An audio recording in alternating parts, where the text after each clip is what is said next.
এখন চারিদিকে জাস্ট একটাই জিনিস নিয়ে কথা হচ্ছে, সেটা হচ্ছে কালকি 2898 এডি সিনেমাটা, তার বক্স অফিস কালেকশন, তার রেকর্ড তৈরি করা, তার রেকর্ড ভাঙা, সেখানে পারফরমেন্সেস, তার মেকিং, মহাভারতের সঙ্গে কানেকশন, তার থিওরিজ, সব জায়গায় খালি একটাই জিনিস, সেটা হচ্ছে কালকি 2898 এডি।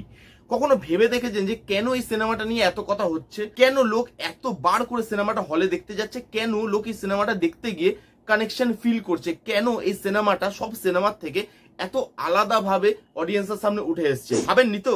নো ইস্যু, ভাবনা আমার উপরে ছেড়ে দিন, কারণ এই ভিডিওতে এমন 5টা কারণ নিয়ে আমি কথা বলবো, যে কারণগুলো আমার মতে এই সিনেমাটাকে সব থেকে বড় বানায় এবং সব থেকে আলাদা বানায়।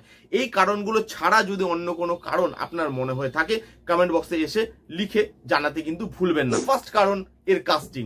কমল হাসান স্যার, অমিতাভ বচ্চন স্যার, দুটো ইন্ডাস্ট্রির দুটো লেজেন্ড। গ্রেফতার বলে একটা মুভি দেখেছিলাম, অনেক পুরনো, 1985, তখন সিনেমার জ্ঞানও বোধহয় খুব ভাবে হয়নি আমার, তখন এই সিনেমাটা দেখেছিলাম এবং তারপরে দেখলাম এই সিনেমাটা। এইখানে এই দুজন লেজেন্ডকে একসাথে পারফর্ম করতে দেখাটাই তো একটা ট্রিট। দুজন একসাথে স্ক্রিন শেয়ার করেনি ঠিকই, কিন্তু দুজনের যা পারফরমেন্স ছিল এবং এই দুজন যা অরার মানুষ এবং যেভাবে নিজেদের পারফরমেন্সটা দেখিয়েছে, সেই জিনিসটাই তো লোকেদের কাছে একটা ট্রিট, এবং সেই জিনিসটা খুব ভালোভাবে এবং খুব সফলভাবে কালকি 2898 এডি টিম করতে পারে। এবং এই দুজন লেজেন্ডকে একসাথে আনা একটা প্রজেক্টে, সেটা বড় ব্যাপার, সেটা মানুষদের জন্য অবশ্যই ট্রিট। এবং মানুষ এই দুজনের পারফরমেন্স দেখতে বারবার করে সিনেমা হলে যাচ্ছে, কারণ যখন কালকি 2898 এডির জাস্ট পোস্টার এসেছিল, কেউ কিচ্ছু জানে না কি নিয়ে সিনেমা, কি কানেকশন থাকবে না থাকবে, তখন কিন্তু এই কাস্টিংটাই লোককে ফার্স্ট হলে নিয়ে যাওয়ার জন্য ইন্টারেস্টটা গ্রো করেছিল, যে ভাই কমল হাসান আর অমিতাভ বচ্চন আছে, এই দুজনকে দেখার জন্য সিনেমা হলে যেতে হবে। তার সঙ্গে প্রভাস, ক্যারিয়ার ভালো না চললেও তার নামটা এত বড়, এখানে বাইরে তার ফ্যান এত আছে, তাকে ভালোবাসার মানুষ এত আছে, যে যখনই লোকটা স্ক্রিনে এসে দাঁড়ায়, তার স্ক্রিন প্রেজেন্স, তার অরা, সেই জিনিসটা ফিল করায়। একটা হিরোকে যে আমরা দেখছি স্ক্রিনে, সেটা প্রভাসকে দেখলে মনে হয়, ক্যারিয়ার ভালো না হলেও এই সিনেমাতে প্রভাস দুর্দান্ত। তার সঙ্গে দীপিকা পাডুকোন, বলিউডে আজকের দিনে দাঁড়িয়ে ওয়ান অফ দ্য বেস্ট এবং one of the big actress, এবং সে কি পারফর্ম করেছে, ছোট রোল, কিন্তু সেই রোলে দীপিকা পাডুকোনের থেকে ভালো আর কেউ পারফর্ম করতে পারতো না বলে মনে হয়।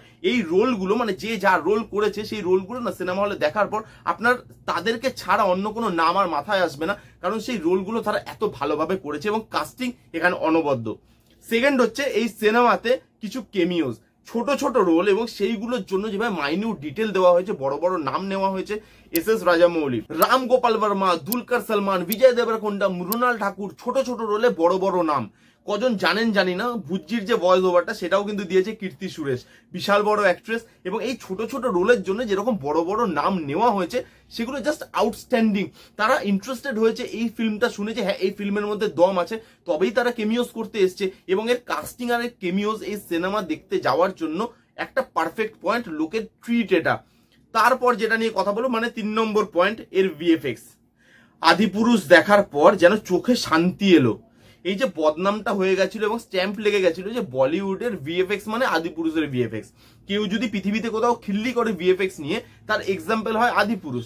এবং ওই সিনেমাটার পরে এরকম ধরনের একটা ভিএফএক্স এর লেভেল কোনো ইন্ডিয়ান সিনেমাতে দেখতে পাবো, সেটা অডিয়েন্স ভাবতেই পারিনি, অডিয়েন্স ভুলেই গেছিল। এবং ভিএফএক্স দেখতে লোকের ভয় লাগতো, যে ভাই আবার আদিপুরুষের মতো ভিএফএক্স না দেখতে পাই।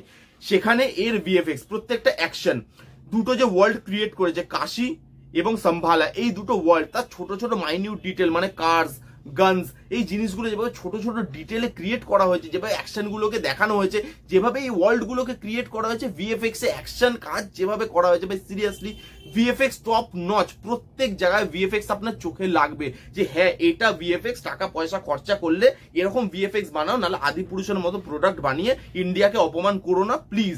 তো ভিএফএক্স জাস্ট মাইন্ড ব্লোয়িং। তার সঙ্গে এই সিনেমার সঙ্গে মহাভারতের কানেকশন।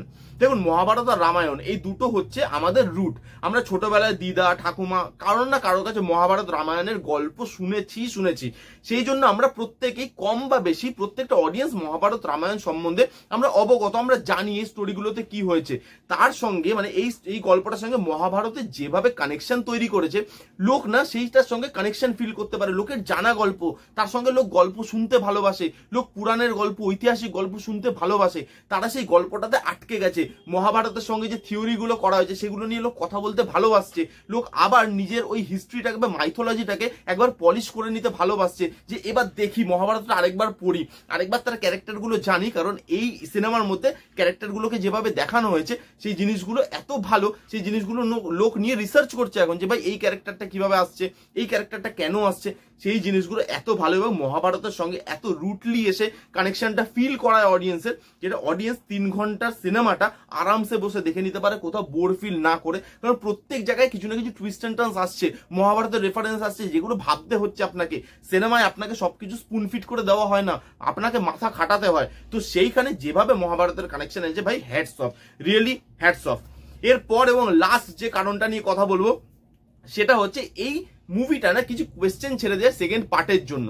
যেরকম ঠিক বাহুবলী করেছিল, কাটাপ্পা নে বাহুবলী কো কিউ মারা, এই একটা কোয়েশ্চেন আপনাকে পার্ট 2 দেখানোর জন্য নিয়ে গেছে হলে, যে ভাই কেন মেরেছে, সিরিয়াসলি যে লোকটা ভালোবাসতো সেই লোকটা কেন বাহুবলীকে মেরেছে। এই একটা ছোট্ট কোয়েশ্চেন সেকেন্ড পার্টটাকে কত বড় হিট বানিয়েছে।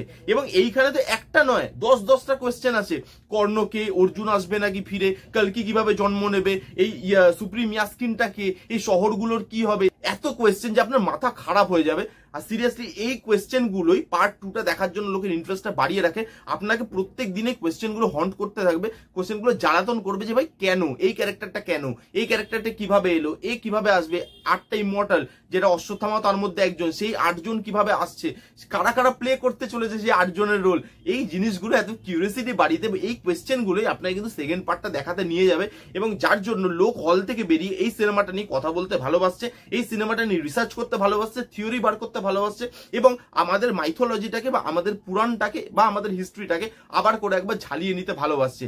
আমার মতে এই 5টা কারণ ছিল এই মুভিটাকে সব থেকে আলাদা করার, সব থেকে আলাদাভাবে এই সিনেমাটাকে বড় করার। এবং এই সিনেমাটার মধ্যে সেই পোটেনশিয়াল আছে যে এই সিনেমাটা 400, 500, 600, 1000 সেই কোটির ব্যবসা কিন্তু করে বেরিয়ে যেতে পারে।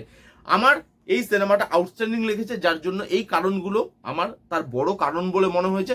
আপনাদের কি কি কারণ কমেন্ট করে জানাতে পারেন। ভিডিওটা কেমন লাগলো জানাতে ভুলবেন না। ভিডিওটা যদি ভালো লাগে তাহলে please give it a Thums up, like করবেন, কমেন্ট করবেন, শেয়ার করবেন, চ্যানেলটাকে মাস্ট সাবস্ক্রাইব করবেন। দেখা হচ্ছে নেক্সট কোনো ভিডিওতে। ততক্ষণ bye bye, take care and be safe.